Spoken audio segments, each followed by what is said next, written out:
no tax on overtime, no tax on Social Security for our great seniors.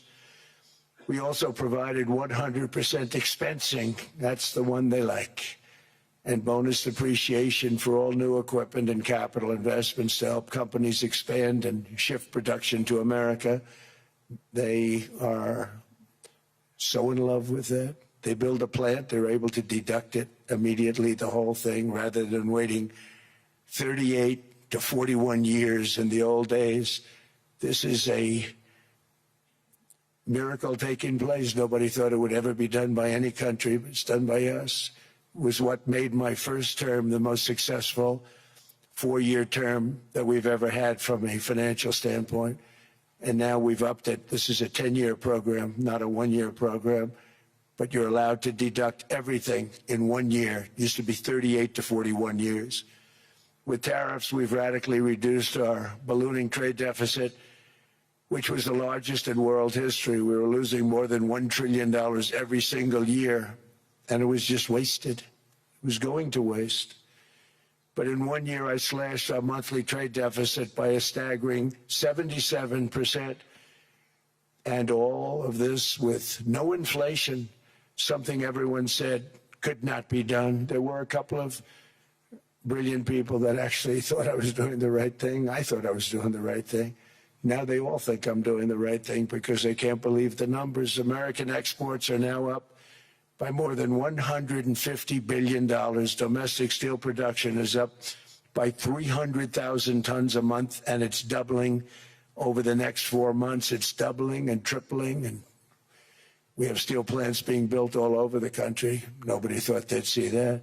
Factory construction is up by 41%, and that number is really going to skyrocket right now because that's during a process that they're putting in to get their approvals, and we've given very, very quick, fast approvals. In the process, we've made historic trade deals with partners covering 40% of all U.S. trade.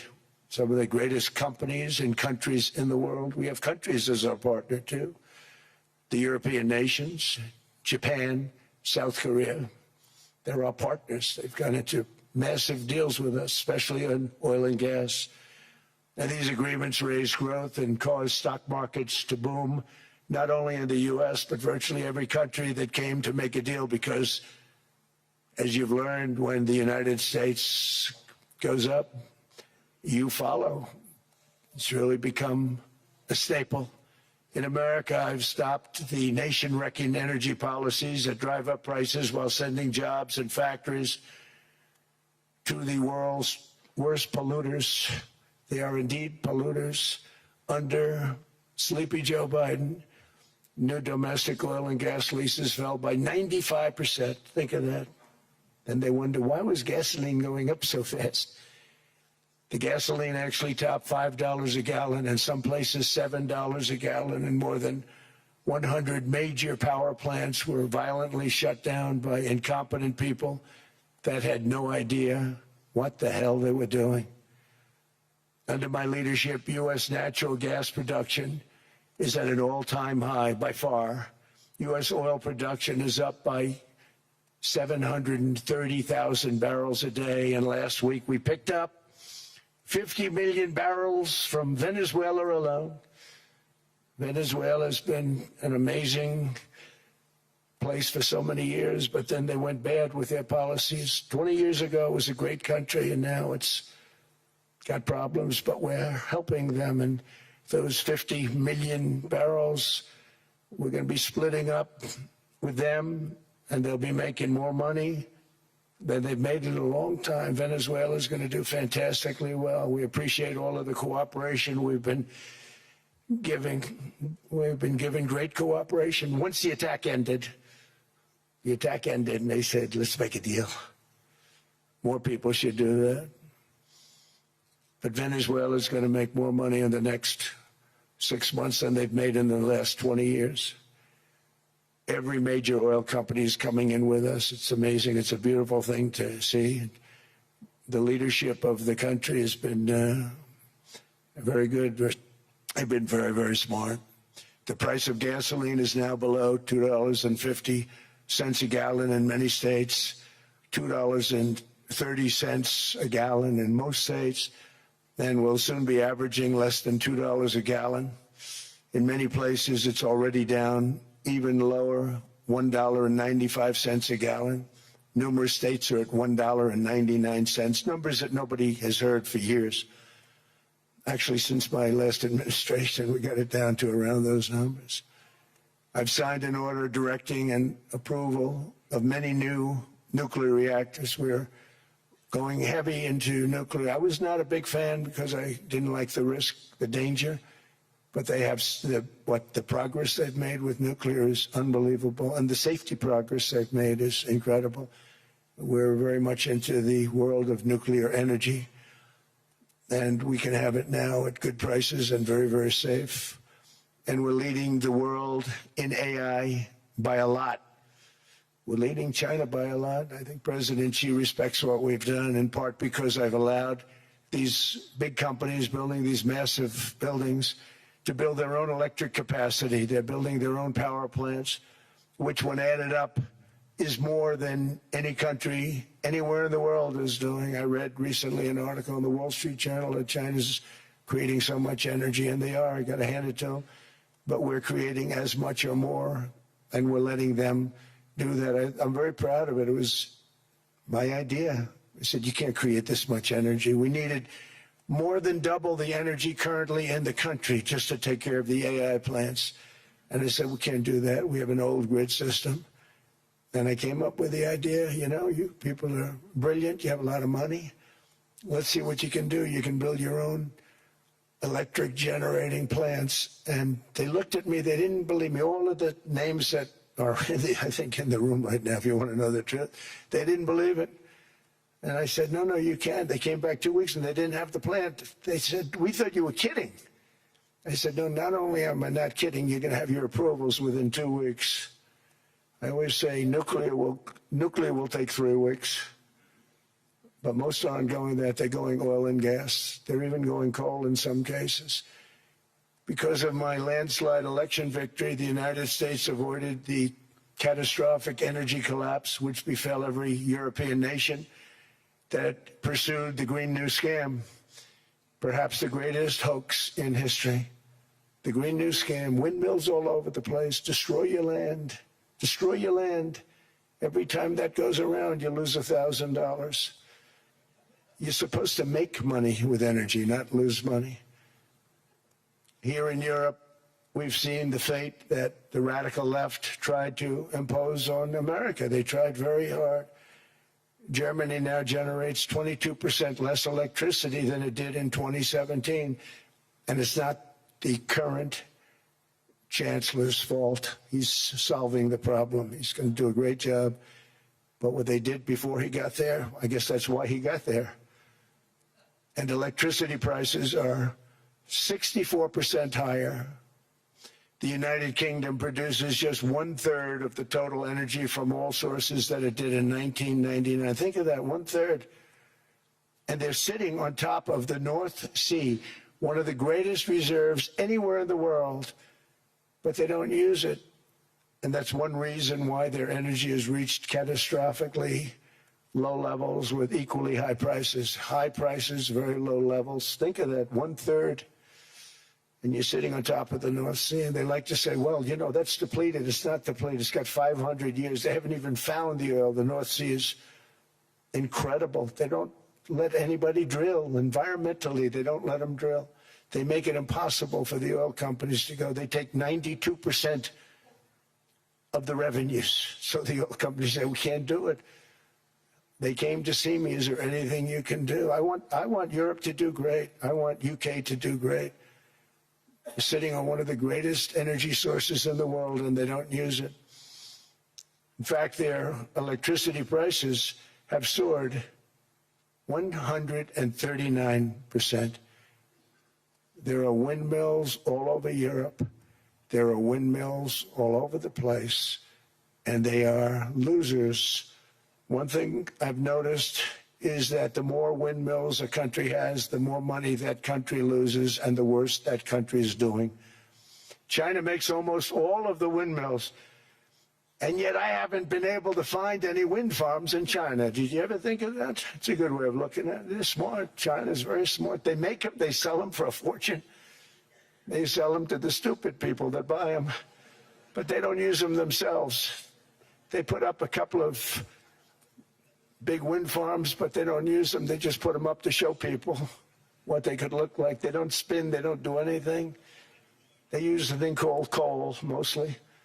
But China goes with the coal. They go with oil and gas. They're starting to look at nuclear a little bit. And they're doing just fine. They make a fortune selling the windmills, though. And I think really that's one that they wouldn't be surprised if it stopped. They are shocked that it continues to go. They're very friendly with me. They're shocked that people continue to buy those damn things. They killed the birds. They ruin your landscapes. Other than that, I think they're fabulous, by the way. Stupid people buy them. The consequences of such destructive policies have been stark, including lower economic growth, lower standards of living, lower birth rates, more socially disruptive migration, more vulnerability to hostile foreign adversaries, and much, much smaller militaries. The United States cares greatly about the people of Europe. We really do. I mean, look, I am derived from Europe, Scotland and Germany, 100% Scotland, my mother, 100% German, my father. And we believe deeply in the bonds we share with Europe as a civilization. I want to see it do great. That's why issues like energy, trade, immigration, and economic growth must be central concerns to anyone who wants to see a strong and united West, because Europe and those countries have to do their thing. They have to get out of the culture that they've created over the last 10 years. It's horrible what they're doing to themselves. They're destroying themselves. It's beautiful, beautiful places. We want strong allies, not seriously weakened ones. We want Europe to be strong.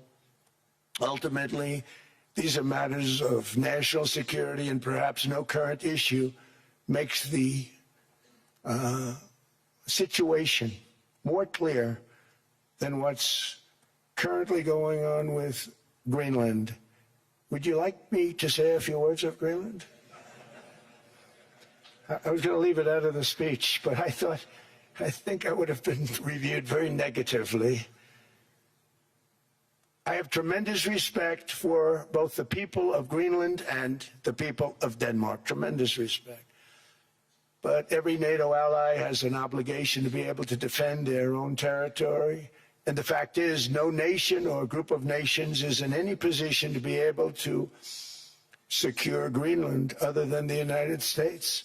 We're a great power, much greater than people even understand. I think they found that out 2 weeks ago in Venezuela. We saw this in World War II, when Denmark fell to Germany after just 6 hours of fighting and was totally unable to defend either itself or Greenland. So the United States was then compelled, we did it, we felt an obligation to do it, to send our own forces to hold the Greenland territory, and hold it we did at great cost and expense. They didn't have a chance of getting on it, and they tried. Denmark knows that. We literally set up bases on Greenland for Denmark. We fought for Denmark. We weren't fighting for anyone else. We were fighting to save it for Denmark. Big, beautiful piece of ice. It's hard to call it land. It's a big piece of ice. But we saved Greenland and successfully prevented our enemies from gaining a foothold in our hemisphere. So we did it for ourselves also. And then after the war, which we won it big. Without us, right now you'd all be speaking German and a little Japanese, perhaps. After the war, we gave Greenland back to Denmark. How stupid were we to do that? But we did it. But we gave it back. But how ungrateful are they now? So now our country and the world face much greater risks than it did ever before because of missiles, because of nuclear, because of weapons of warfare that I can't even talk about. 2 weeks ago, they saw weapons that nobody ever heard of. They weren't able to fire one shot at us. They said, what happened? Everything was discombobulated. They said, we've got them in our sights. Press the trigger, and nothing happened.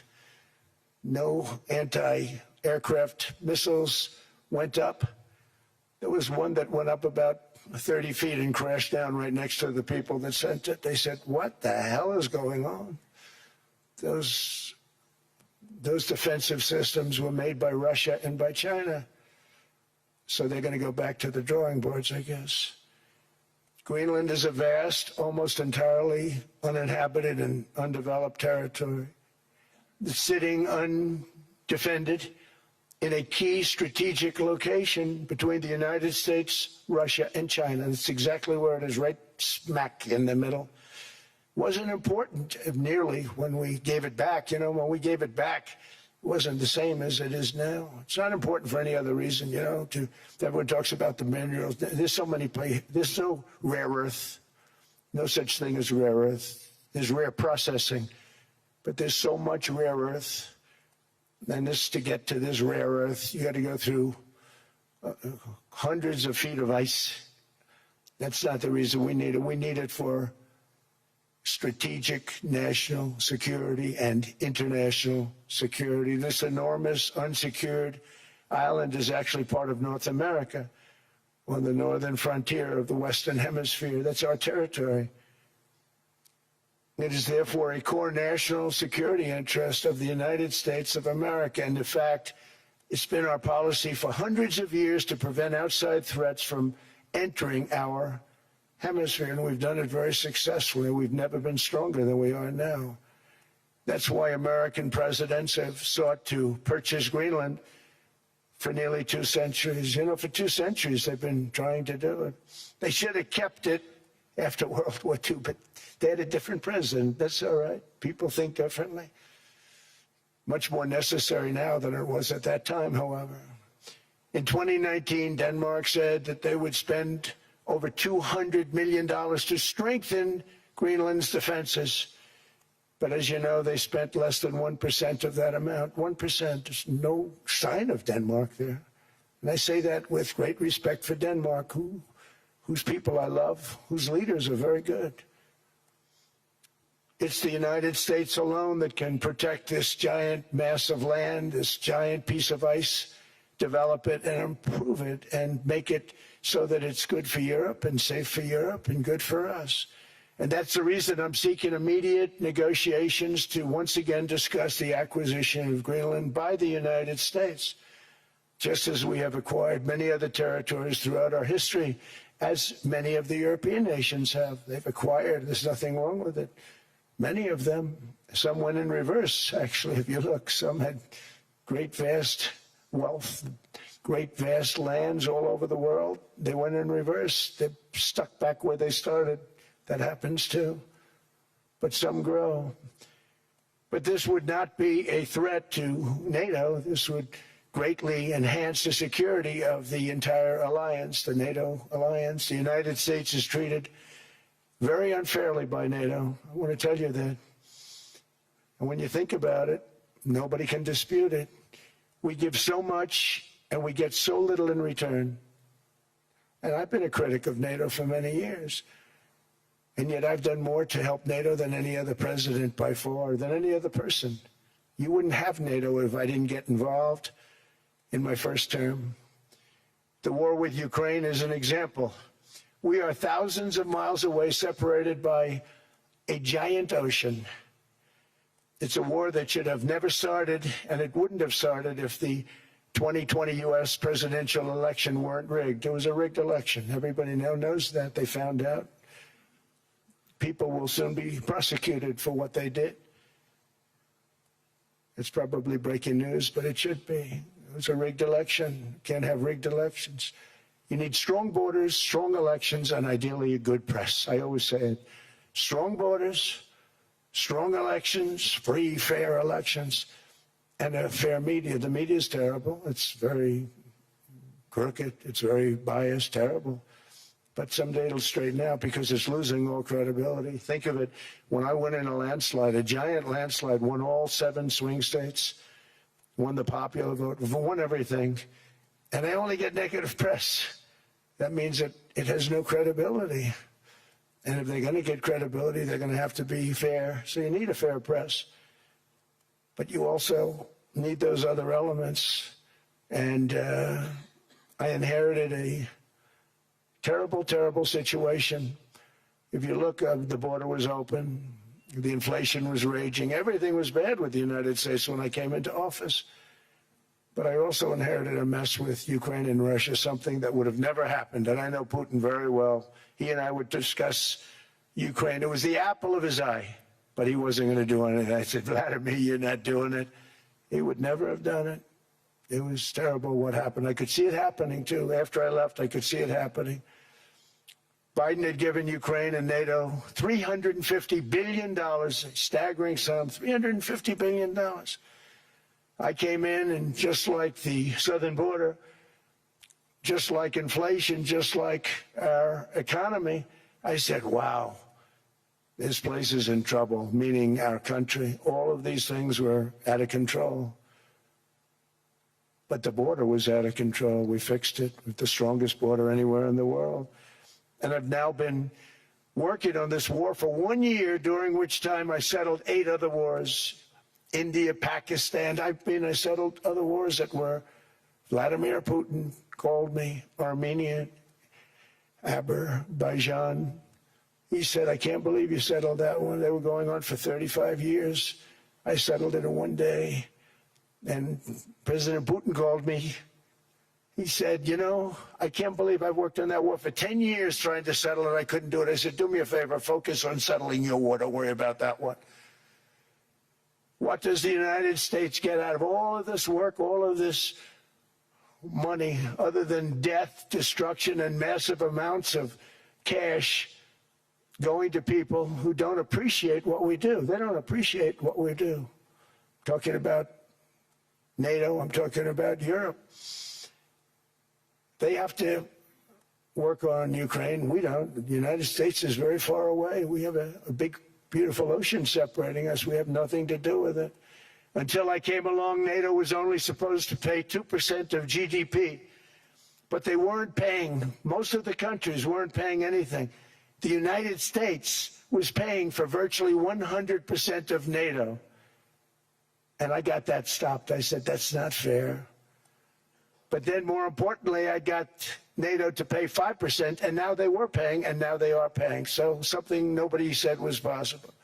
They said, we will never go up higher than 2%. But they went to 5%, and now they're paying the 5%. They didn't pay the 2%, and now they're paying the 5%. And they're stronger for it, and they have an excellent, by the way, Secretary General, who's possibly in the room. Mark, are you here? Yes, he's here. Hello, Mark. We never asked for anything, and we never got anything. We probably won't get anything unless I decide to use excessive strength and force, where we would be, frankly, unstoppable. But I won't do that. Okay? Now everyone's saying, oh, good. That's probably the biggest statement I made, because people thought I would use force. I don't have to use force. I don't want to use force. I won't use force. All the United States is asking for is a place called Greenland, where we already had it as a trustee, but respectfully returned it back to Denmark not long ago after we defeated the Germans, the Japanese, the Italians, and others in World War II. We gave it back to them. We were a powerful force then, but we are a much more powerful force now, after I rebuilt the military in my first term and continue to do so today. We have a budget of $1.5 trillion. We're bringing back battleships. The battleship is 100 times more powerful than the great battleships you saw in World War II, those great, big, gorgeous ships, the Missouri, the Iowa, the Alabama. Because I thought maybe we could take them out of mothballs. They said, no, sir, these ships are 100, think of that, 100 times more powerful than those big, magnificent pieces of art that you saw so many times ago, that you still see on television. You say, wow, what a force. 100 times, each ship 100 times more powerful than the big battleships of the past. So that was the end of the mothball story. So what we have gotten out of NATO is nothing except to protect Europe from the Soviet Union and now Russia. I mean, we've helped them for so many years. We've never gotten anything, except we pay for NATO. And we paid for many years until I came along. We paid for, in my opinion, 100% of NATO because they weren't paying their bills. And all we're asking for is to get Greenland, including right title and ownership, because you need the ownership to defend it. You can't defend it on a lease. Number one, legally it's not defensible that way, totally. And number two, psychologically, who the hell wants to defend a license agreement or a lease, which is a large piece of ice in the middle of the ocean where if there is a war, much of the action will take place on that piece of ice. Think of it. Those missiles would be flying right over the center of that piece of ice. All we want from Denmark for national and international security and to keep our very energetic and dangerous potential enemies at bay is this land on which we're going to build the greatest golden dome ever built. We're building a golden dome that's going to, just by its very nature, going to be defending Canada. Canada gets a lot of freebies from us, by the way. They should be grateful also, but they're not. I watched your Prime Minister yesterday. He wasn't so grateful. But they should be grateful to us. Canada lives because of the United States. Remember that, Mark, the next time you make your statements. What we did for Israel was amazing, but that's nothing compared to what we have planned for the United States, Canada, and the rest of the world. We are going to build a dome like no other. We did it for Israel. And by the way, I told Bibi, stop taking credit for the dome. That's our technology. That's our stuff. But they had a lot of courage, and they were good fighters, and they did a good job, and we wiped out the Iran nuclear threat like nobody can believe. Nobody's ever seen anything like it. That, Venezuela, taking down Soleimani, wiping out al-Baghdadi when he tried to reinstitute ISIS. We did a lot. I did a lot of big things, all perfectly executed. Everyone was perfectly executed. Somebody told me that, a military expert told me, sir, everything you've done has been perfectly executed. I said, I know. So other presidents have spent, whether foolishly or not, trillions and trillions of dollars on NATO and gotten absolutely nothing in return. We've never asked for anything. It's always a one-way street. Now they want us to help them with Ukraine. And let me say, we're going to. I'm really helping, not even them. I want to see, last week, if you saw, it was 10,000 soldiers, but last month it was 31,000 soldiers died. 31,000. That's this room times, the number of people in this room times 30. Think of it. 30,000 soldiers died in 1 month. The month before it was 27,000. The month before that it was 28,000. The month before that it was 25,000. It's a bloodbath over there. And that's what I want to stop. It doesn't help the United States, but these are souls. These are young people.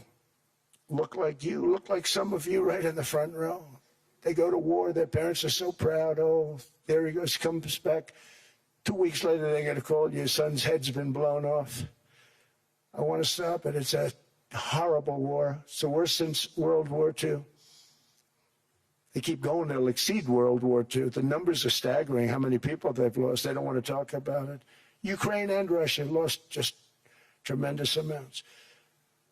And I'm dealing with President Putin, and he wants to make a deal, I believe.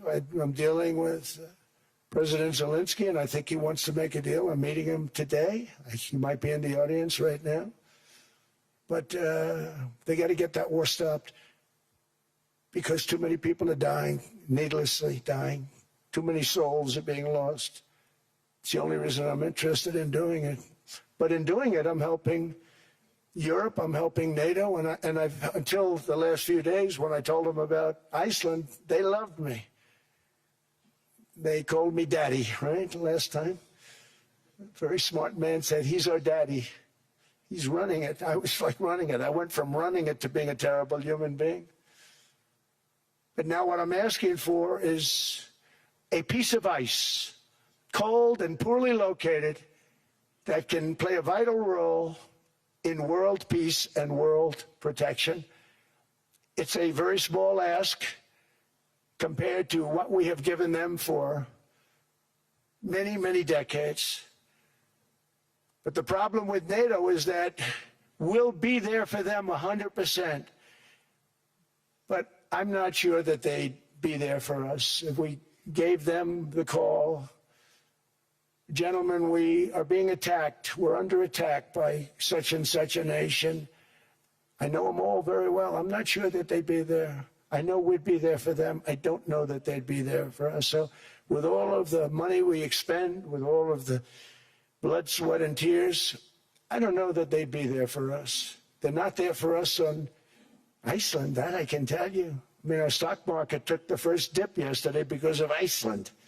So Iceland's already cost us a lot of money. But that dip is peanuts compared to what it's gone up. And we have an unbelievable future in that stock. That stock market is going to be doubled. We're going to hit 50,000, and that stock market's going to double in a relatively short period of time because of everything that's happening. But this is a good example. After giving NATO and European nations trillions and trillions of dollars in defense, they buy our weapons. We make the greatest weapons in the world, but now we're going to make them faster, much faster. You saw that. I put a cap on the salaries. Then I put no buybacks, no stock buybacks, no various other things that they were doing. I mean, they were making $50 million, but it would take them 3 years to give you a Patriot missile. I said, that's not good. My chauffeur can do a better job than that, and he makes slightly less than 50. They make big salaries. If they're going to make those big salaries, they're going to have to produce a lot faster. The good news is we have the greatest equipment in the world. Now we're going to start making it a lot faster. They're going to build additional plants. And all of the money that goes into stock buybacks is going to go into building plants. We're not allowing stock buybacks by defense companies any longer. They're going to build new plants to make Tomahawks, Patriots. We have the best equipment, F-35s. F-47, the new one just coming out. They say it's the most devastating plane, fighter jet ever. Who knows? They called it 47. If I don't like it, I'm going to take the 47 off it. I wonder why they called it 47. What to think about that. But if I don't like it, I'm going to take that 47 off. But it's supposed to be the Stage 6. It's supposed to be the first Stage 6 plane, undetectable, like our B-2 bombers were undetectable. They flew right over Iran. They were undetectable. And they did their job, and they got the hell out of there. So we want a piece of ice for world protection, and they won't give it. We've never asked for anything else, and we could have kept that piece of land, and we didn't. So they have a choice. You can say yes, and we will be very appreciative, or you can say no, and we will remember. A strong and secure America means a strong NATO, and that's one reason why I'm working every day to ensure our military is very powerful, our borders are very strong, and above all, our economy is strong because national security requires economic security and economic prosperity, and we have the greatest that we've ever had. Biden and his allies destroyed our economy and gave us perhaps the worst inflation in American history. They say 48 years, I say forever, but I think 48 years is the equivalent to forever. Whether it's 48 years or ever, it's terrible, costing the typical family $33,000. What they did to this country should never, ever be forgotten. It's early. But he has to be rated as the worst president we've ever had by far. The auto pen did much of the damage. The auto pen, he was the auto pen president. because I don't believe a sane president would have ever signed the kind of things that he signed. But now grocery prices, energy prices, airfares, mortgage rates, rent, and car payments are all coming down, and they're coming down fast. We inherited a mess, but we've done a hell of a job in 12 months. Under my most favored nation policy for drug prices, the cost of prescription drugs is coming down by up to 90%, depending on the way you calculate. You could also say 5, 6, 7, 800%. There are two ways of figuring that. But we have a favored nations policy that every president wanted, no president was able to get. I got it, and other nations approved it. And I had to use tariffs in order to get it because they said, no way. In other words, a pill that costs 10% in London costs $130. Think it costs $10 in London, costs $130 in New York or in Los Angeles. And I'd say, boy, that's bad. Friends of mine would say, you know, we go to London, you can buy the stuff for nothing. We go all over the world, we could buy it for nothing. Because basically America was subsidizing every nation in the world. Because presidents allowed them to get away with it. It became very tough. So when I called up Emmanuel Macron, I watched him yesterday with those beautiful sunglasses. What the hell happened?